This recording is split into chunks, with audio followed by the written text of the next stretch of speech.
Hello everyone and welcome back to One Soccer. I'm your host for today, Josh Deming, and we are back with another episode of our Canadians Abroad series where this week's update is going to be from March 29th to April 3rd, and there's some interesting stories. We got some of our men's players returning from international duty, as well as some of our ladies out there playing some Champions League football, so a lot of exciting stuff. If you guys do enjoy this series, as always, be sure to drop a like, drop a sub, and let's get into the update now.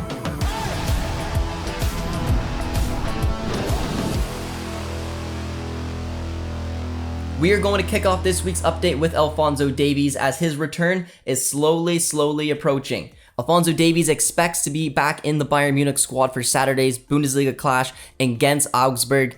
He had this to say: "I'm feeling good. I've started training with the team again. I'm happy about that. The progression is going well. I have checkups here and there to make sure everything is in line."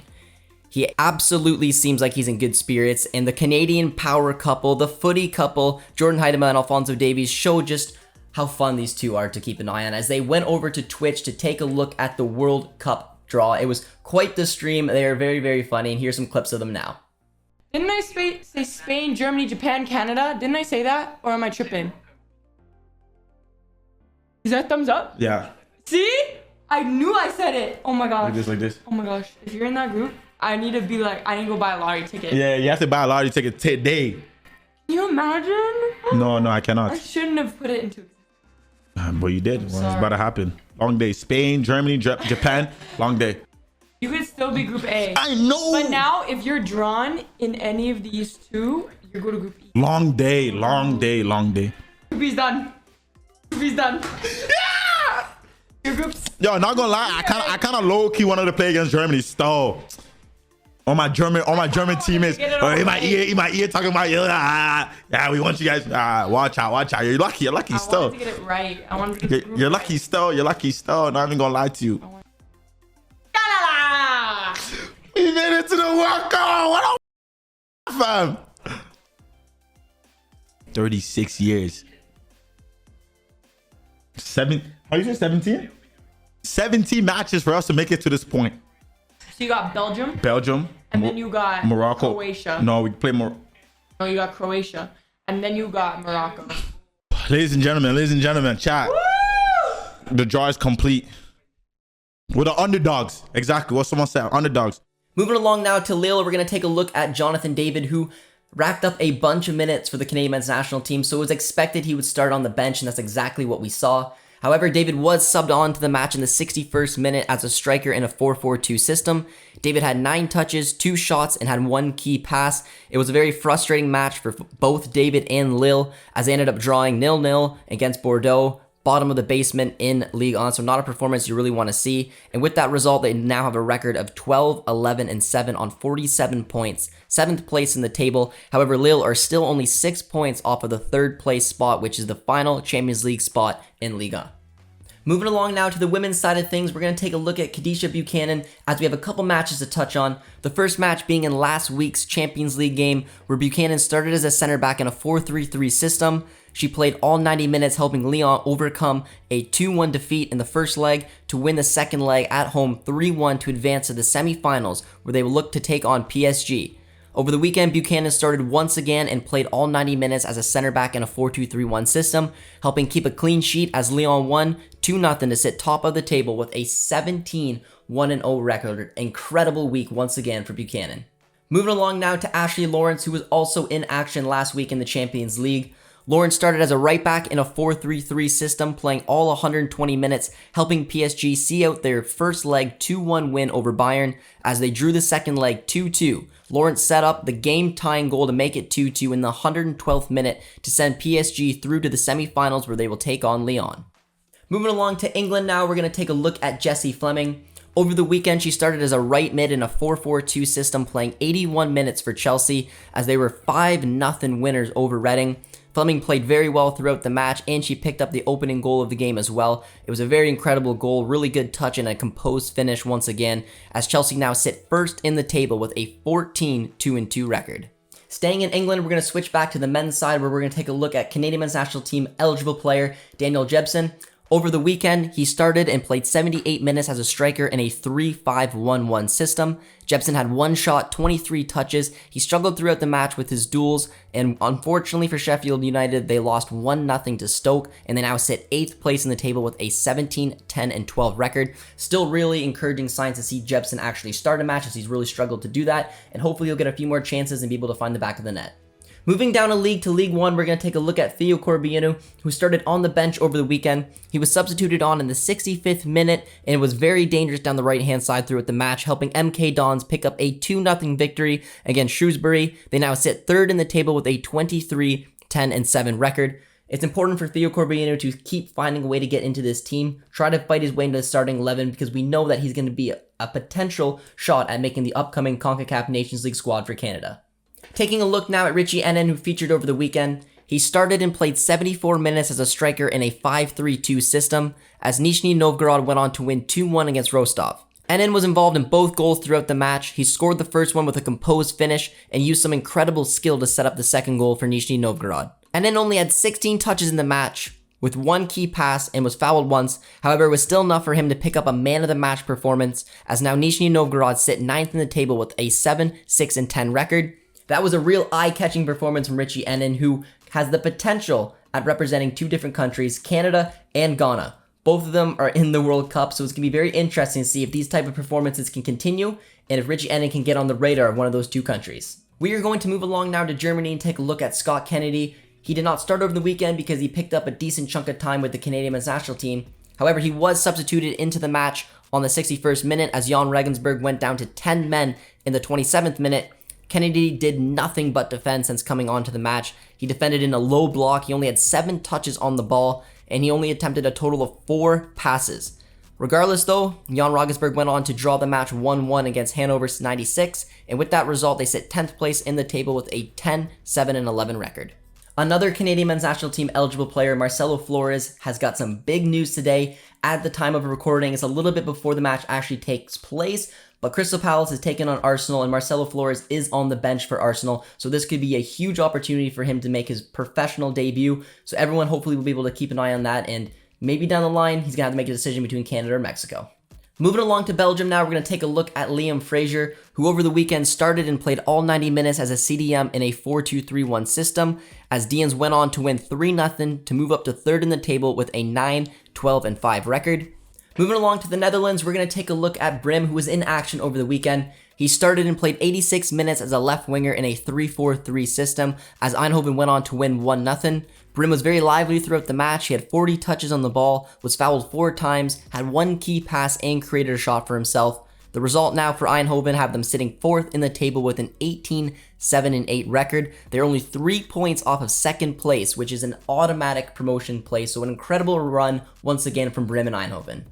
Heading on over to Greece now, we're going to take a look at Derek Cornelius, who started over the weekend. He started as a left back in a 4-5-1 system, playing all 90 minutes as Panathinaikos lost 1-0 to sit with a 9, 5, and 14 record. They sit in 3rd place in the Greek League relegation group. It was another frustrating result as they lost their first 2 matches in the relegation group to the 2 bottom of the table teams. Not the start you really want to see, but regardless, it's still good to see Cornelius getting in those minutes. Stopping in Scotland, we're going to take a look at Harry Patton, who over the weekend started and played 65 minutes as a center attacking mid in a 4-2-3-1 system, as Ross County drew 1-1 against Hearts. Patton had 28 touches, 62% pass completion, 3 shots, 5 recoveries, and with the result, Ross County sit in 7th in the table with a 9, 10, and 13 record. Not the best performance for Patton, as we want to see him a little bit more involved, but regardless, still getting his legs. He had a really strong start to the season, which kind of died out a little bit, but it's really good to see him getting back in there and hopefully fighting his way back into the Canadian men's national team. Moving along now to Serbia, we're going to take a look at 2 Canadians going head-to-head. One Canadian men's national team eligible player, Stefan Mitrovic, who over the weekend took on Borjan's Red Star, as Mitrovic started in that match and played all 90 minutes as a right wing in a 4-3-3 system. But unfortunately for Runitsky, they lost 5-1 against Red Star. Steph, however, did score the only goal for Runitsky with a nice composed finish over Borjan, so that was a pretty cheeky moment there. And with the result, they sit 4th in the table with a 9, 13, and 7 record. On the flip side of things, Borjan started as well for Red Star as they won 5-1 to move up to 1st place in the table with a 25, 3-1 record on 78 points. Partizan have the same record still, sitting in second place, but now the goal difference has flipped, as Partizan have a plus 56 goal differential, where Red Star have leapfrogged them with a plus 59. Heading on over to Switzerland now, we are going to take a look at Liam Miller, who over the weekend was in action once again as he started and played 90 minutes as a left attacking mid in a 4-2-3-1 system. Miller had 4 key passes, a 79% pass completion record, 3 shots, 66 touches, and he had himself another impressive performance as Basel went on to draw Young Boys 2-2 to sit second in the table with a 13-12-3 record on 51 points. Stopping on over in Turkey, we're going to take a look at the Besiktas boys. Neither one of them started over the weekend, however, Larin was substituted into the match first in the 70th minute. It quickly became a match to forget as 10 minutes later, Larin picked up a red card for what can only be described as a light flick of the wrist. He made little contact with the opposing player's face, however, it's something you just simply can't do. Larin's up and down season continues as he's just not able to replicate last season's form for Besiktas or even the form for the Canadian men's national team.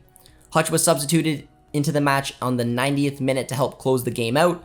Besiktas picked up a 1-1 draw against Trabzonspor, which is a pretty solid performance and a pretty solid result regardless, as they move now 7th in the table with a 12-11-8 record.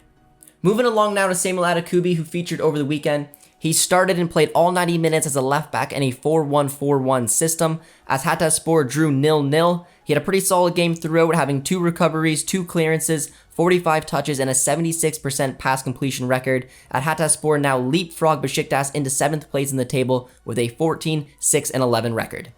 Moving back to the women's side of things, we're going to take a look at Julia Grosso, who over the weekend started and played 77 minutes as a center mid in a 4-4-2 system. She put in a very solid performance, helping Juventus win 3-1 over Sampdoria, and with that result, they sit first place in the table with a 16-2-1 record.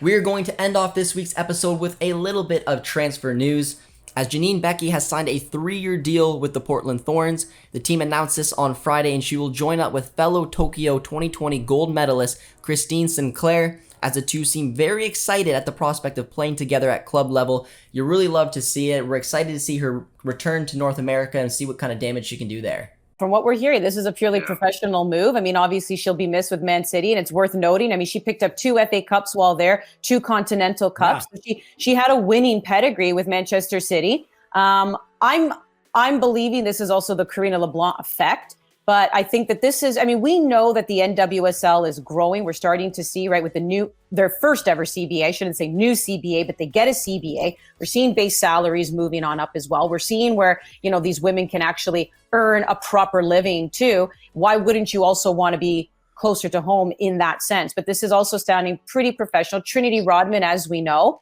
is one of the, became the highest paid player. I wonder though, Gareth, just, what we've also seen from Janine, even what she is able to do with the national team, if she could become one of those upper echelon players in the NWSL. She's older, she's 27, Olympic champion, right? Has some cups under her belt with Man City. I just wonder if she can now, as she returns, because she started her career in the NWSL, could return and be a superstar here. Yeah, well, look, she's going to a great club with some wonderful people involved as well. There's the Canadian flavor there. It's not a bad place to go, but this is the eternal debate that we always continue to have. Is it better for young men and women to go ply their trade overseas in different leagues or play domestically? I think we've had that conversation on the show multiple times. Yeah. NWSL or go over and play in the Super League. And as these leagues continue to grow in popularity and promise in places like England, in places like Spain, as the French league,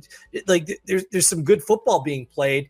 And I think the popularity overseas is at a level that we haven't experienced before. So I that's why I was just curious, the motivation behind the move. I don't really have a feel whether this is a good step of maybe a step back, lateral move in her career, what that could mean for the Canadian women's national team. I think we quite frankly need to see the way that it plays out. But it was notable to me, the fact that she is coming back. It seemed like, I know she was battling for some minutes and some time, but there had to be plenty of clubs where she could have been a fit if she wanted to stay in Europe. That's all the time we have on this week's episode of Canadians Abroad. Hopefully you guys did enjoy it. And if you did, be sure to drop a like, drop a sub as well, because it's rumored that about 72% of you guys are not subscribed. So we need to get that number down. and this is the #1 place to stay up to date with all things Canadian soccer, so it's definitely worth the sub. Hope you guys enjoyed, and we'll see you guys next time. Cheers, friends.